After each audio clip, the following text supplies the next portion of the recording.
Hi there, beautiful people. I have been up and rolling just for a few hours now. It's Sunday, so I decided I don't have to be in work until later today. So I was going to get some extra sleep that I much needed. So I went ahead and slept about 2 hours longer than what I usually do. Yes, I have to be at work today. No, do I like the idea? No. But I'll be there. I gotta make that money. I have to. Now, when I make these videos about Hep C and about the caregivers, I'm not trying to upset anybody by it, but I really do believe that everybody should be tested. And when I talk about the caregivers, I'm not trying to upset them either. I know what they're going through on a personal level because I've been there, done that. And even though our loved ones may have passed on due to Hep C, I'm not going to be sad about it. Let me explain why. I absolutely do believe it's a celebration of their life. I can look back up on my mom's life, since I'm her daughter, and see all the things that she did accomplish, things that she still wanted to accomplish. I'm not upset that she had passed, because we all can't live forever. I'm just upset that she had passed from a silent killer. That's why I'm so adamant about everybody being tested. Even if you don't think you have it, get tested for it. Do that, please. My mom, she didn't think that she had it, but she did. And it's one of many ways for it to pass. One of many ways. Now, my mom was not a drug user, and she didn't tolerate drug use. She didn't have any tattoos, so we know she didn't get it that way. Blood transfusions, it's possible. She had several over the years. And like I said, when my mom was younger, they didn't have disposable needles. It's possible that she got it that way too. But drug use, no. Mm-mm. Mm-mm. And a lot of people think it might have been because of unprotected sex. That's a possibility. But I'm going to let y'all know that only 2% of people that have Hep C actually got it from sex. So let's get that straight a little bit. You don't have to get it from drug use, because obviously my mom wasn't a drug user. Yes, it is very rare to get Hep C from sex itself. Only 2% of the population that has it actually get it that way. There's blood transfusions, yes. And my mom had to have quite a few blood transfusions over the years. So, and it's possible, but it's extremely rare, if you have Hep C while you're pregnant, to pass it on to your baby. We started looking back at my mom's life, and obviously she had it at the time that she was pregnant with me and my brothers. Do we have it? No. Well, I can say for sure I don't have it. I've been tested. I do not have it. My other brothers, I don't know. I don't know if they've ever been tested for it. I have no idea. But obviously this is something I need to talk to them about. So, like I said, it's a celebration of her life. even though she may be gone, I feel like I still have to be her advocate. I still have to be her advocate so that way people can go out there and get themselves tested. Even though my mom's gone, she can't speak up for herself. I can speak up for her. I've seen what it does to people. I've had several friends over the years that passed away from Hep C. Several. It's a horrible disease. Horrible. And they call it the silent killer. You can have it for decades and not even know. Decades. And obviously my mom did. She passed away at the age of 67, and she didn't know she had it until her final 3 weeks of her life. She didn't show any signs or symptoms of it. It wasn't until her stomach became swollen. Well, it wasn't so much her stomach, it was her liver that became swollen, and it caused her stomach to swell. And because she was retaining a lot of fluid, bodily fluid, and they had to go in there and tap it. And they drew several liters of fluid up off of her abdomen area due to the swelling, that because her liver just could not filter anymore. Could not filter anything anymore. So, like I said, it's not a time to be sad. Yes, be sad that somebody passed away, but also celebrate their life. Like I said, it's coming up on the anniversary of my mom's death. So, January 27th will be 10 years that she passed away. And my boys, especially my second oldest one, he was very, very attached to my mom. Very attached to my mom. And it was devastating for him in how my mom went.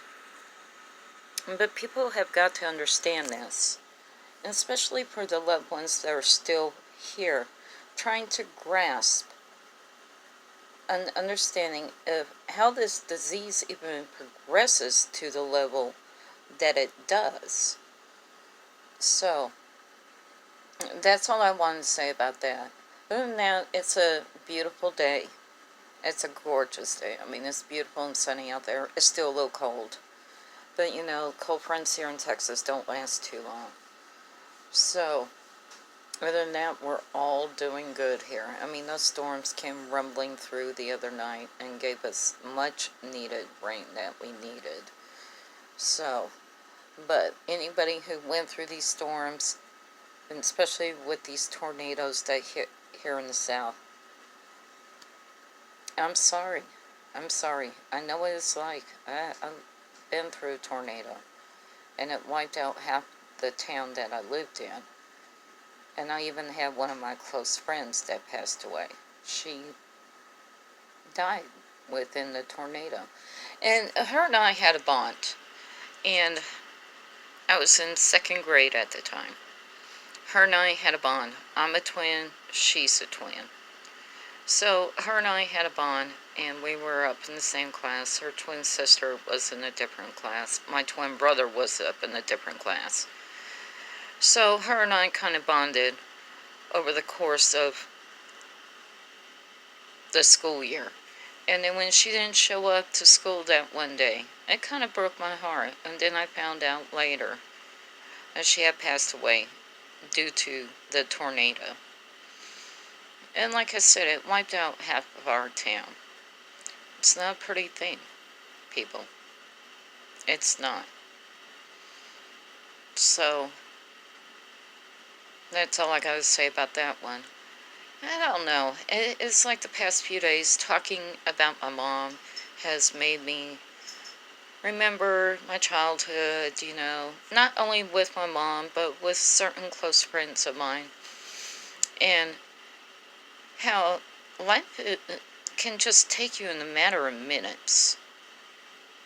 Matter of minutes. Doesn't, you don't have to be out here for years or something. It's just something sudden that can take you. So love your loved ones. Tell them each and every day I love you. Because you never know.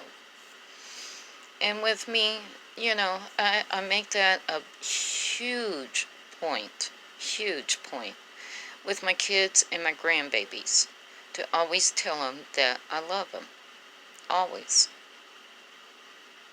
You got to. Now, even with the ones that, your loved ones that you love from arm's distance, and believe me, I know I've been there. I still love them, but I have to love them from arm's distance. I don't know. I think that just remembering my mom's death and everything that she accomplished within her lifetime, everything that she wanted to accomplish a lot more. I mean, she owned two houses within her lifetime. She did a lot, and she was a single mom. My parents were divorced. By the time I was 11, 12, and my mom was able to buy these two houses with her own money. With her own money. My dad, he didn't pay child support. My mom worked for everything that she had. And she was able to buy two houses. She went through a lot within her lifetime. A lot. I think someday I'll explain more about my mom's life. How she was persecuted just for being her. Being made fun of, just because of her nationality, her heritage. Yeah, my mom was a Jew. Okay? A Spaniard, Portuguese, Cuban Jew. And I always heard it through the family on my mom's side. So I did my DNA test, and sure enough, Spanish, Portuguese, Cuban Jew. And I broke it down to the percentage from Spain, the percentage from Portugal, the percentage from Cuba. So, she was made fun of up over the years. I mean, my mom had olive complected skin. She tanned fast when she was out in the sun. But the older she got, the more olive complected she became. I mean, she looked like a big giant olive by the time she had passed away. So, she was persecuted just because of nationality, heritage, and nobody should be. So, other than that, it's good, people. And one of these days, I'll probably sit down and let y'all know more about my mom's life. Like I said, she went through a lot. Food was very precious to her. Clothes were very precious to her. She was ridiculed, teased, tormented, all for being a Jew. Is it right? No. Is it right to pick on anybody because of their heritage? No. I don't care what nationality you are. I don't care where you're from. It's all in here. All in here. And if you people want to disagree with me about certain things, that's fine. Let me state up front. Like I said, I don't care. If somebody is a Jew, Islamic, a Christian, a Buddhist, anything. It's all in here. Granted, my dad wasn't. My dad wasn't Jew. A Christian, yes. A Jew, no. My mom's side of the family, they tend to hide it due to being persecuted so much and for so long in who they are. My dad, no. And I look like my mom's side of the family. Believe that. I look nothing like my dad. Blonde hair and blue eyes. Nope. Mm-mm. Mm-mm. Nope, nope, nope. Definitely did not look like him. Blonde hair and blue eyes. No. Mm-mm. And I only have one of my kids come out with blonde hair. Only one. Even though she's got black up in her, she still came out with blonde hair. All my other kids have black hair. Well, except for my second oldest one. He came out with strawberry blonde hair, but over the years it's changed colors to black now. And just like my third oldest son, he came out with red hair, but now it's changed to black.